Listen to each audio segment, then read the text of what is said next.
Receiving texts from unknown numbers has become normal in our current society. And while most people simply reply, "wrong number," my experience was different because I found a friend in this stranger who contacted me. It was great at first, but by the end of this ordeal, all I had left was a chilling story to tell for the rest of my life. My name is Daisy Moore, and I was 14 when this incident happened. I had just entered the hell that was high school, and I wasn't really ready. My father, Mr. Moore, who was a wonderful dad, was also the janitor of my school, and this displeased the other students, who stigmatized me for that reason.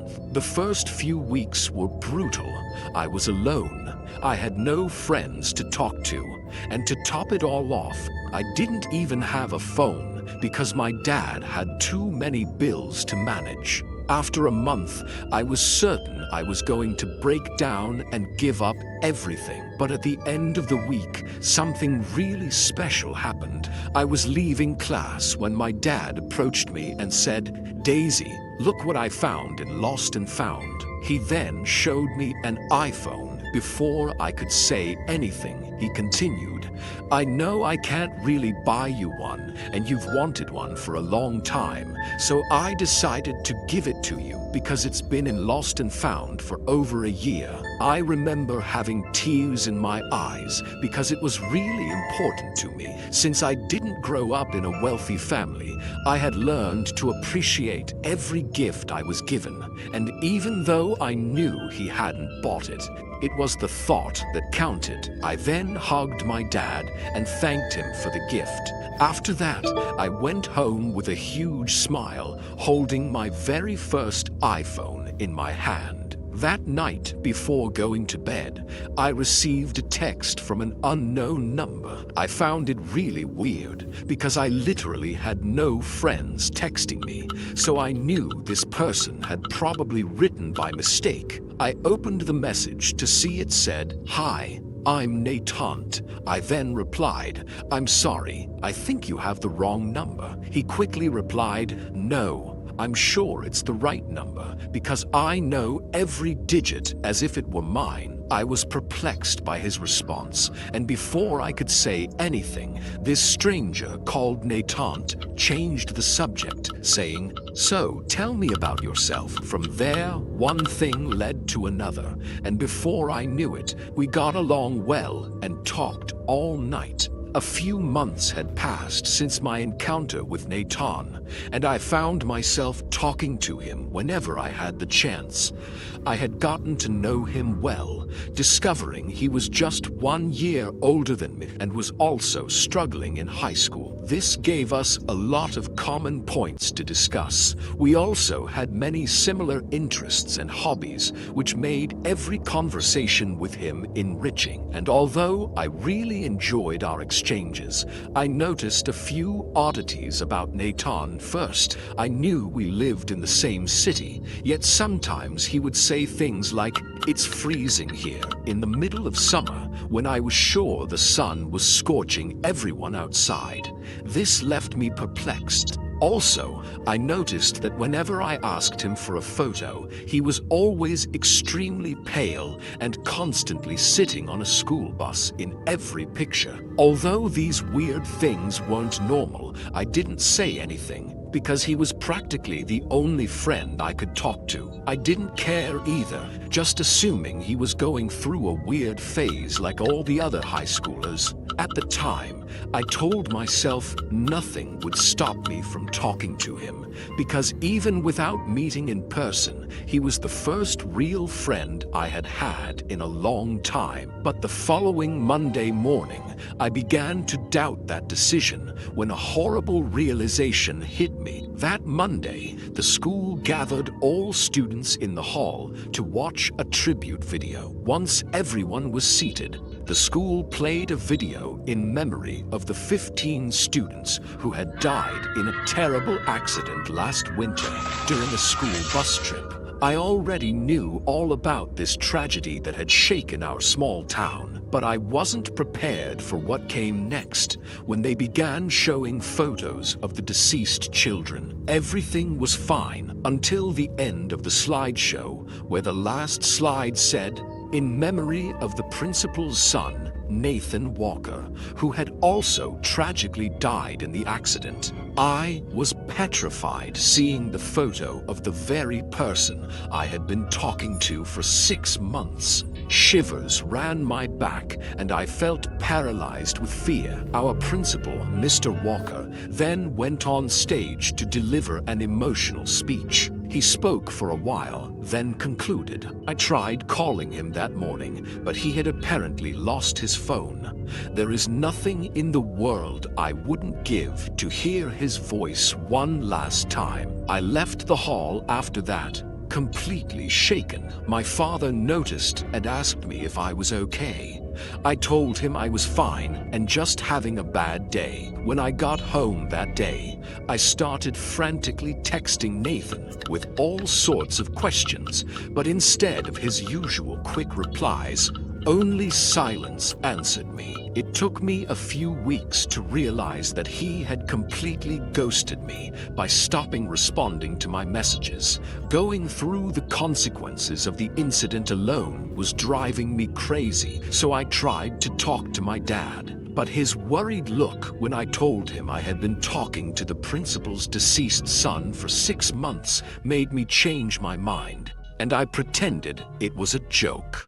I tried to talk to others whenever I could, but no one believed me. No one, except the principal, Mr. Walker. I really don't know why I decided to tell him, but I was desperately looking for solutions and realized only his father could understand. After telling him everything, Mr. Walker stood up, hugged me, and cried. He then told me he believed me because he knew without a doubt that the iPhone I was holding belonged to his own son, Nathan Walker. I'm 24 now, and I still remember every detail of that incident that happened over 10 years ago. Although it was a terrifying experience, I managed to make peace with it and see the whole story in a lighter way. Besides being a truly scary incident, it gave me some credibility because now I always tell people I had an iPhone that talked to the dead.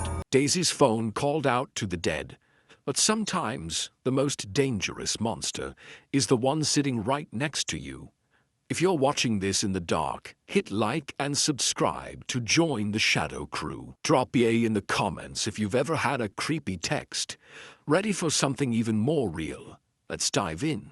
The only reason I'm sharing this horrible incident is to warn you all. I just pray that none of you make the same mistake I did, because it could destroy you forever. I recently moved into a studio in New York. My family lives here, so everything worked out easily for me. I work as a customer service representative in a multinational company. My job is simple and well paid, which helps me live comfortably. Being an only child, I always got everything I wanted. Among my many passions, buying gadgets is one of my great fascinations. I love iPhones and have used them for a long time. But I have another flaw, which is the main reason for this terrible situation. I'm very scatterbrained and leave my things everywhere I go. I lose stuff even when I haven't been drinking. Sometimes I find them, often not. This story is about how I lost my iPhone and my life became a living hell. It was a Saturday night and I had planned to go to a nightclub with my friends. You could say I stayed out late. My best friend, Jennifer, never lets me go out alone after I get drunk in a club. But that night, trouble was waiting for me eagerly. Entering the club, red and blue neon lights flashed everywhere. People were dancing like crazy to the loud music played by the DJ. I immediately took tequila shots and jumped on the dance floor. My friends danced with me and we were having a blast. After a while, my legs shaky, I decided to go to the bar to drink water to calm down without vomiting like last time. At the bar with my glass of water, I noticed a man in his 30s panties, staring strangely from a distance. I took out my phone and snapped a few selfies to post later on Facebook. I tried to avoid his gaze, but his wealthy look and strange smile unsettled. In this club, he was the only one in a suit, like he just came from a business meeting. I'd been here long enough to know this type of man. They like to spend on girls ready to sleep with. A clever idea came to mind. I thought, what's the harm in smiling a little? Maybe he'll buy me drinks and we'll flirt a little. That's it. So, without thinking too much about this bad idea, I smiled at him. As soon as he noticed, he stood up and came toward me. Sitting right next to me, he said, "I've been watching you for a while. You're really beautiful." I couldn't help but laugh at his ridiculous pickup line. "What's your name?" He said. "You can call me Steve." "Well, Steve, what do you do for a living?" He said. "I run a business." "What's your name?" I didn't want to say too much because I was almost sure he was lying about his name. So I said, "My name is Lily and I study at NYU." Honestly, I'm a small, average-sized woman, so this lie wasn't that incredible. He smiled again and said, "Can I buy you a drink, Lily?" Of course. He offered me not one, but several drinks, and I kept flirting without thinking about the dangers it could bring. He talked about his wealth and everything he thought would impress a naive college student. While listening, my phone lit up with a notification. It was Jennifer. "Stop using this poor man for free drinks." I couldn't help but laugh. Steve said, "Is that your boyfriend texting you?" The question came so suddenly that I couldn't respond for a few seconds. I stared at him and said, that's none of your business. Come on, don't waste your time with unemployed students. I can offer you so much more, okay? Finish these drinks and then I'll take you to my penthouse. You'll love the view from my balcony." "Excuse me? Why would I go to your penthouse?" "What? Is that why you smiled at me?" "Sorry, I don't understand. You're so naive. I got your hint, sweetheart. We should spend the night together." I was stunned by his audacity and realized the damage I had caused just for a few free drinks. I stood up and said, "Look, I'm sorry. I was just flirting for fun. It didn't mean anything, and I'd like to pay you back for your drinks. I was just drunk and didn't think." He grabbed my hand and said in a frightening tone, "Just say yes, and I won't have to drug your drink." What? I couldn't take this guy anymore. Out of fear and anger, I slapped him immediately, and my friends rushed to the bar. They escorted me out of the club, and Steve stayed sitting there, quiet. He didn't yell or react. My eyes stayed fixed on him until I disappeared. Is it from his view? I got into the car and Jennifer drove me home. We were halfway when I realized I had left my phone at the nightclub. I remembered leaving it on the bar, and with all the disputes with Steve, I had forgotten to take it. We went back to the club, searched the entire bar, but my phone was gone. Just like Steve, I quickly realized he had stolen my iPhone. I wanted to go to the police to report the theft, but I gave up because I was responsible for all these problems. I knew the cops would judge me for flirting just for free drinks. I knew they would say nothing would have happened if I hadn't crossed my limits that night. The scariest part was that all my photos were on that phone. Foolishly, I had no passcode on the device. I'm single and live alone, so I didn't see the need. I monitored my social media in the following days, but nothing appeared. So I gradually stopped worrying. I had completely given up when Jennifer suggested using the Find My app to locate my iPhone. Her idea seemed good. So one evening after work, lying on my bed, I started searching for my phone using the app. I logged into Find My and noticed that my old iPhone was still listed among the devices. It said searching nearby, and I thought it would eventually expire. But a part of me was still curious to see the results. Clicking on search, the radar started spinning to try and locate the device. I wasn't expecting what would happen next. When the search stopped and the dot revealed the location of my old phone, I was shocked. It was in my neighborhood, very close to my house. I panicked and jumped on my bed when suddenly I received an email from an unknown sender. Opening it, my stomach twisted with fear. There was a JPEG attached to the email. The image showed me standing with my phone, wearing the same nightshirt I was currently wearing. Suddenly, a sound of breaking glass echoed in my kitchen, and the house went completely dark. I knew it was Steve and that he had found my location without any difficulty. I quickly hid in the closet and dialed 911. Heavy but noisy footsteps started approaching my room. Unable to speak, I sent a text to the operator saying an intruder was in my house and that I needed help. Looking through the cracks, I saw a pair of boots right in front of the closet. I prayed to God to get me out of there. When the boots moved to the left, I kept staring at the crack, frozen. When Steve suddenly opened the door and laughed like a demon, "You can't hide from me. Come on, we have unfinished business. Lily, or should I say Catherine, you little liar." Saying that, he grabbed my hair and pulled me out of the closet while I screamed in pain. He pulled my hair so hard that a lock was torn out, leaving a red patch and pain on my scalp. He then sniffed that tuft of hair like a demon and said, "Wow, you really smell good.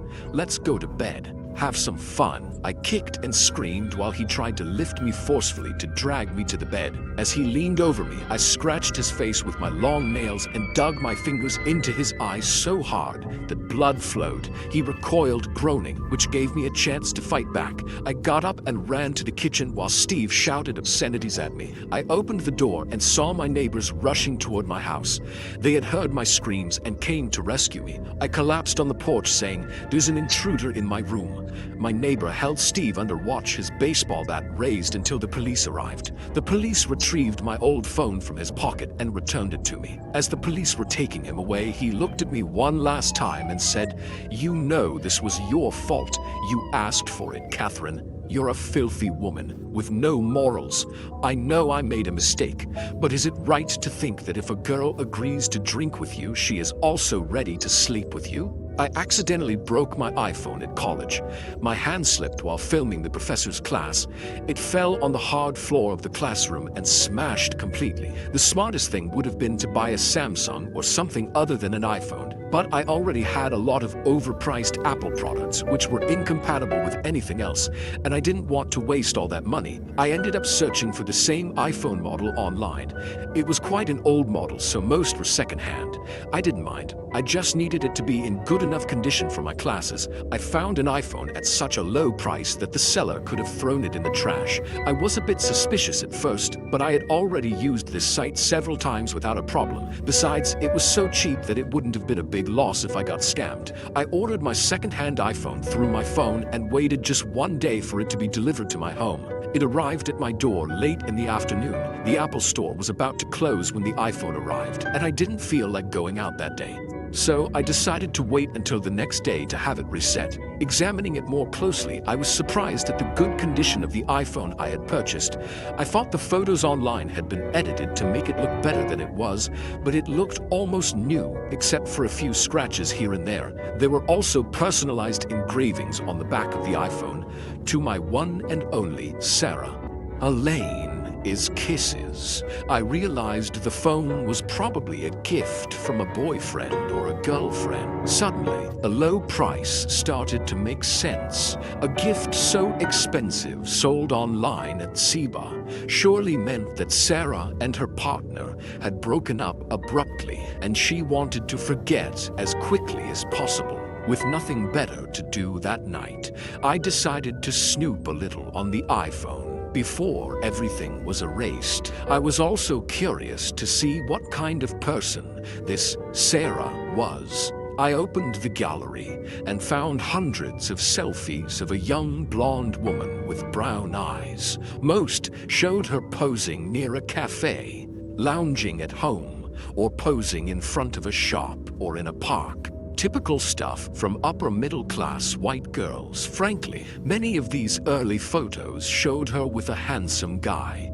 with whom she seemed too comfortable to be just friends. One photo showed them smiling in front of a tree in a park, with a heart carved into it. I assumed that guy was her boyfriend, and as I expected, the photos with him became increasingly rare over time. In the last photos he appeared, he stood much farther from her than in the earlier ones. It was a despicable thing to do in hindsight, but I also checked some of these messages out of curiosity. The last message she sent was to a certain Ben, saying, "Go fuck yourself, you cheating bastard." So I understood the situation and turned off the phone for the night. The next day, I went to the nearest Apple store and had the iPhone reset to factory settings. I had almost forgotten Sarah and her cheating boyfriend until I tried to photograph my study notes for reference.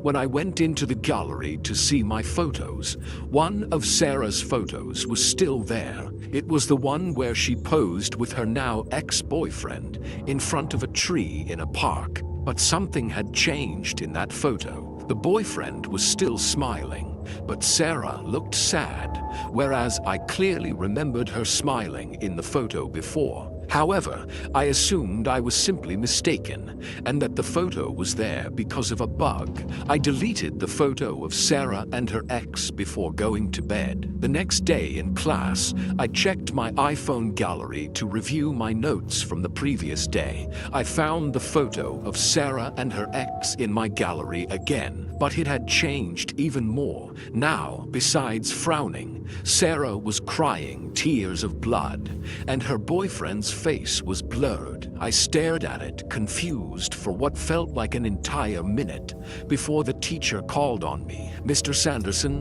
where? Yes, sir. Please pay attention and put away your phone, will you?" Of course, sir." "Sorry, sir." I put my phone away as requested, but I couldn't focus on what he was saying afterward. That image remained engraved in my mind, gnawing at me throughout the class. After class, I deleted the photo again and went straight to take a cold shower. It was raining heavily when I went to bed. The image of Sarah crying blood haunted my mind as I struggled to sleep under the storm. I woke up the next day, feeling like I hadn't slept at all. I reluctantly checked the iPhone gallery to see if the photo had returned. Sure enough, it was there. This time, the sky behind the couple had turned dark red. The tree behind them was bleeding from the carved heart, and Sarah had a long slash on her throat from which blood flowed, staining her white blouse. That was enough. I was ready to throw the iPhone away. But before removing the SIM card, the Siri voice stopped me. "You are 3.3 kilometers from your destination." I looked at the screen and saw that the GPS had turned on by itself. I exited GPS, but as soon as I did, it reappeared immediately. The location marked on the map was a nearby public park, only a few minutes from my home. My common sense struggled against my curiosity as I thought about going to that GPS location. Eventually, my curiosity won. The place was in a public park, and it was Saturday morning. I told myself I would be safe no matter what, and hopefully I would finally discover what was happening with my iPhone. I drove to the park in a few minutes and followed the path indicated by GPS on foot. At the end of the path, I found myself facing the same trees from the photo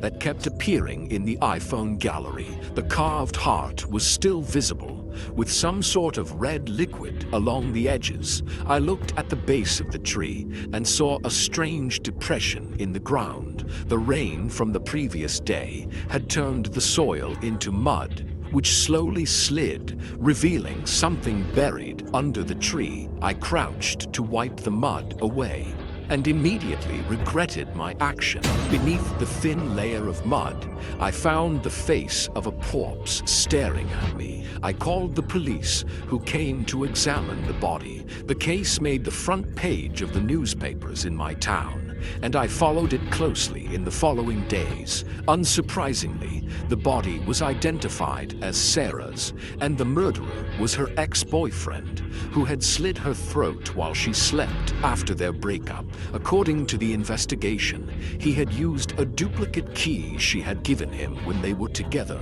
to break in and slit her throat with a kitchen knife. I still have the iPhone, but the photo of Sarah and her boyfriend disappeared after I called the police at the park. I only hope this means that Sarah's spirit is at peace now, wherever she is.